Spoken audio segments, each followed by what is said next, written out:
I want to add some night lights throughout the home, specifically in a dark stairwell, and I don't want to take outlets for the night lights. So I got these, which have the night light actually built into the outlet. And here's what it looks like up close.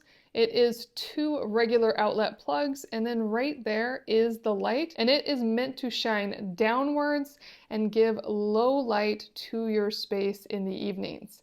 And on the back side, it is a very clean and standard outlet, and it comes with all the instructions you need to know how to install. You also get all the hardware and all of the faceplates. And finally, the instructions are really straightforward to read.